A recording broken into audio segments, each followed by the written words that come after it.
Cientistas descobrem que Deus existe e criou todo o universo, assim como diz a Bíblia. E você já se perguntou se Deus realmente existe? E se realmente existe, onde ele mora? Ou será que Deus simplesmente existe na fé de pessoas que precisam acreditar em um ser superior e assim poder satisfazer a sua vida espiritual? E se você está gostando dos vídeos e está te ajudando no seu crescimento intelecto e espiritual, eu te peço, deixe o seu like, se inscreva no canal e ative o sininho para receber nossos próximos vídeos e para fortalecer o canal a estar entregando este vídeo para mais pessoas, amém? E fique até o final deste vídeo, você vai se surpreender com a descoberta deste excelente estudo.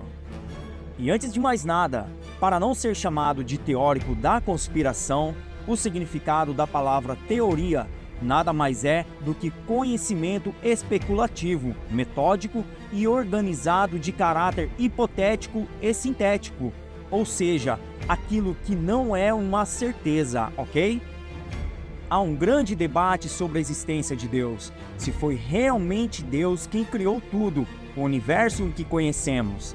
Essa crença atualmente é muito debatido, pois a ciência afirma que a origem do universo foi produto de uma grande explosão que é chamada de Big Bang, que se originou há 13,8 bilhões de anos. E essa grande explosão fez com que átomos estáveis começassem a se formar e assim o universo nasceu. Mas quanta credibilidade tem essa teoria? Uma vez que perguntaram a um famoso evolucionista de onde veio o Big Bang, e ele respondeu o seguinte: se alguém lhe perguntar de onde vem a energia das massas, pergunte a ele de onde vem Deus. Nesta resposta, o evolucionista disse algo mais significativo do que ele pensava, já que algo tem que ser eterno. A energia das massas é eterna, ou seja, Deus é eterno. Bem, a ciência tem nos ensinado muito sobre a energia das massas. Uma delas é que ela se desgasta com o tempo. A eternidade da energia das massas não faz sentido, mas a eternidade de Deus sim. Como diz a Bíblia no livro de Salmos, no capítulo 102 e versículo 25, que diz: desde o princípio fundaste a terra e os céus são obra das tuas mãos. Eles perecerão, mas tu permanecerás. E todos eles envelhecerão como um vestido, como roupa os mudará, e ficarão mudados. Mas nós somos o mesmo e os anos não vão acabar com isso.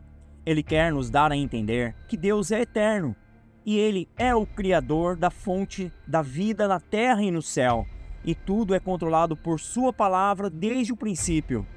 O crescimento das plantas até a vida se formar no ventre, o poder de Deus é extraordinário, e Ele mantém as estações, e Ele dirige o curso das estrelas. Ele conta o número de estrelas e as chamas todas pelos seus nomes. Vamos para a nossa estrela mais próxima, o Sol. O Sol que nos ensinaram é enorme, assim como a sua energia. O núcleo do Sol tem uma temperatura de 486 milhões de graus centígrados. E mesmo que o Sol esteja a 150 milhões de quilômetros distante da Terra, a luz do Sol é a nossa principal fonte de energia, e a energia que o Sol emite por um segundo é muito maior do que a humanidade produziu desde Adão e Eva até agora. Mas por trás de tudo isso, é Deus quem controla toda a criação, e Ele nos dá o Sol para a luz do dia. Mas, segundo a ciência, cada estrela tem seu próprio sistema solar. Acredita-se, segundo cientistas, que em nossa Via Láctea existam 100 bilhões de estrelas e além, no espaço profundo, mais de 100 bilhões de galáxias. A imensidão do universo que Deus criou é infinito e atualmente os astrônomos reconhecem que o universo parece se expandir e não ter fim. E isso coincide com o que a Bíblia diz em Isaías no capítulo 40 e versículo 22. Ele estende os céus como uma cortina e a desdobra como uma tenda para habitar. E é por isso que o salmista disse que os céus proclamam a glória de Deus. E no livro que ele deixou também podemos ver um mistério que o próprio Deus revelou a Jó. E foi isso que ele disse: a ele você entrou nos tesouros da neve, e você viu os tesouros do granizo. Acredita-se que Jó existiu há 4.000 anos, e naquela época ele não sabia o que Deus quis dizer sobre os tesouros da neve. Mas com o avanço da ciência, hoje o microscópio foi criado e a neve e o granizo puderam ser observados e analisados com muito cuidado. E esses cristais são muito lindos e perfeitamente detalhados. Cada cristal é muito diferente um do outro, e isso nos mostra o poder e a criatividade de Deus. E a verdade de que a neve é um tesouro precioso, assim como Deus disse a Jó há 4.000 anos atrás. Se os cristais de neve são lindos, então vamos ver as moléculas que compõem o DNA. O DNA contém o projeto de toda a vida e é o mecanismo que contém informações hereditárias em humanos. E é o uso de armazenamento mais perfeito do universo. E cada tipo de célula de DNA controla informações tanto no tempo quanto no lugar. E da mesma forma, ele também controla os processos de reprodução e manutenção das características de cada espécie. Por isso, o DNA é uma obra maravilhosa da criação de Deus.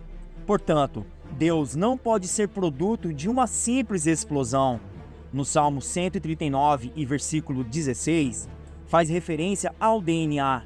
Muito antes que o homem entendesse o que era e pudesse decifrá-lo, o salmista disse: então, não era escondido de ti meu corpo? Bem que em segredo fui formado, e entrelaçado nas profundezas da terra? Meu embrião viu os teus olhos, e em teu livro foram escritas todas aquelas coisas, que depois se formaram sem faltar uma delas. Muitos cientistas questionaram o ensinamento sobre a criação do homem. No entanto, os cientistas acreditam que existe um DNA original. E tudo o que sabemos sobre a Bíblia, sabemos que Adão foi o primeiro portador do DNA. Por isso, vários cientistas já descreveram o DNA como um livro. E esse livro, ele é incrível e de muitas histórias. Por isso, tudo indica que o salmista que escreveu o Salmo 139 recebeu de Deus a inspiração necessária para entender como cada ser humano está escrito em um código genético.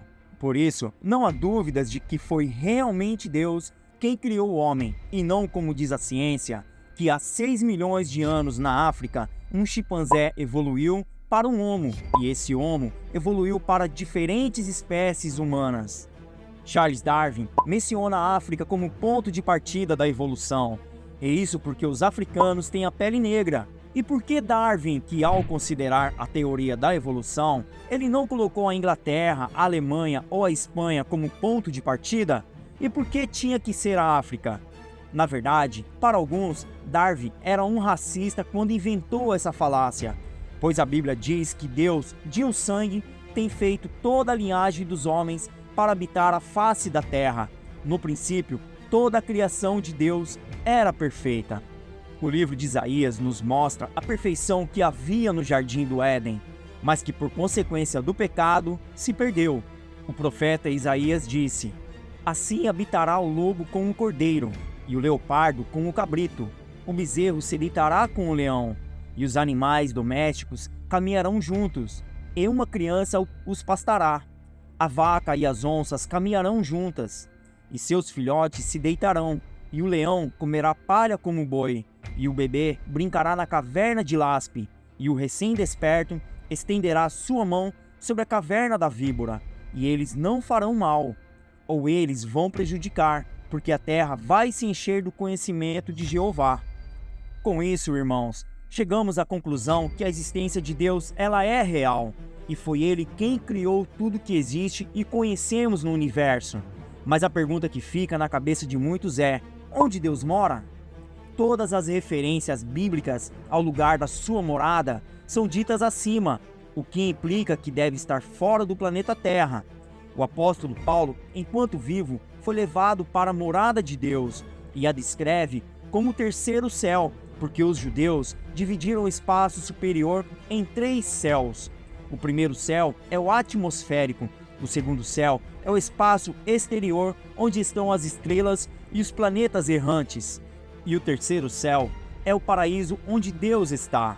É por isso que em Deuteronômio diz: eis que os céus e os céus dos céus são o Senhor teu Deus. No ano de 1988, um cientista alemão que trabalhou com os russos, Dr. Karl Bauer, disse a repórteres alemães que a nave russa havia passado além do planeta Plutão e, quando passou além de Plutão, estavam enviando fotografias para a Terra.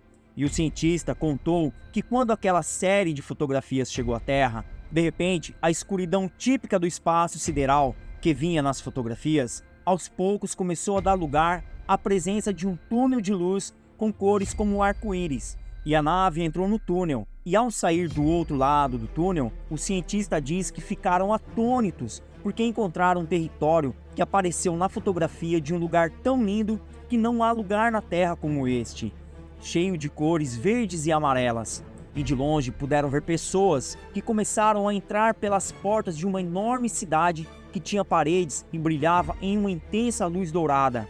A nave enviou centenas de fotos daquela cidade para a Terra, antes que o problema mecânico danificasse as câmeras da nave. E essas fotos foram arquivadas como segredo de Estado e negadas ao público sob a presunção de que elas poderiam despertar paixões religiosas descontroladas. É uma pena que essas fotografias não tenham vindo à luz, pois se tivessem aparecido, a humanidade teria mudado sua perspectiva em relação a Deus. Pois hoje, muitas pessoas questionam se Deus realmente existe e por que há tanto mal no mundo. Minha resposta para aquelas pessoas é que o mal no mundo é produto da própria desobediência do homem e que Deus nos ordena amar o próximo como a nós mesmos. Se ao menos o homem obedecesse a este mandamento, a paz e o amor reinariam no mundo. Mas fomos levados por nossos próprios desejos e ambições e focamos em nosso próprio bem-estar. E, como resultado disso, as pessoas buscam riqueza e poder. E aqueles que têm 1 milhão hoje desejam 2 milhões amanhã. E quem tem 2 milhões amanhã querem 10 milhões. E assim corre uma corrida sem sentido, até que no final a morte vai arrebatar tudo o que fizeram na vida. E assim como descrito na Bíblia, nada trouxemos a este mundo e nada podemos levar conosco. Por isso, em consciência, exercitemos nossos corações em misericórdia e ajudemos todas as pessoas que pudermos sem receber nada em troca, pois tudo passa, do pó viemos e ao pó voltaremos. E assim chegamos ao final deste debate. Para nós, Deus realmente existe e é o Criador de todo o universo. E se você se interessou por este tema e quer receber mais debates como este, deixe o seu like, se inscreva no canal e ative o sininho para receber nossos próximos vídeos e compartilhe este vídeo para ajudar a alcançar mais pessoas, amém? Um abraço e até o próximo vídeo.